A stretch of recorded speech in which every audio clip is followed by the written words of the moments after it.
होय, हे आम्ही केलं. हांडेवाडी रोडवरील वाढती वाहतूक कोंडी ही गेल्या अनेक दिवसांपासून स्थानिक नागरिकांसाठी आणि वाहन चालकांसाठी मोठी डोकेदुखी ठरत होती.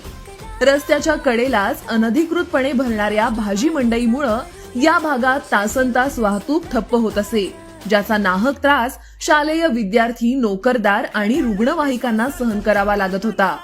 ही गंभीर बाब लक्षात घेऊन नगरसेवक फारुखभाई इनामदार यांनी या समस्येवर कायमस्वरूपी तोडगा काढण्यासाठी विशेष पाठपुरावा केला. त्यांच्या अथक प्रयत्नातून 2016-17 या आर्थिक वर्षात राज्याचे उपमुख्यमंत्री माननीय अजितदादा पवार यांच्या शुभ हस्ते नियोजित भाजी मंडईचं भूमिपूजन करण्यात आलं आणि अत्यंत शिस्तबद्ध पद्धतीनं भाजी मंडईचं ईशा एम्पायर येथील सुसज्ज जागेत अधिकृतपणे स्थलांतर करण्यात आलं. या नियोजित स्थलांतरामुळे आता रस्ते मोकळे झाले आहेत. रस्त्यावरील अतिक्रमण निघाल्यानं वाहतूक सुरळीत झाली आहे.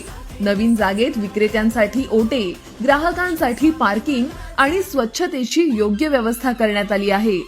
मुख्य रस्त्यावरील गर्दी कमी झाल्यानं अपघातांचा धोका सुद्धा लक्षणीयरित्या घटला आहे. फारुखभाई इनामदार यांच्या दूरदृष्टीमुळे आणि नागरिकांच्या सहकार्यामुळे हांडेवाडी रोडनं आता मोकळा श्वास घेतला आहे. स्वच्छ, सुंदर आणि कोंडीमुक्त हांडेवाडीच्या दिशेनं एक महत्त्वाचं पाऊल आम्ही उचललं.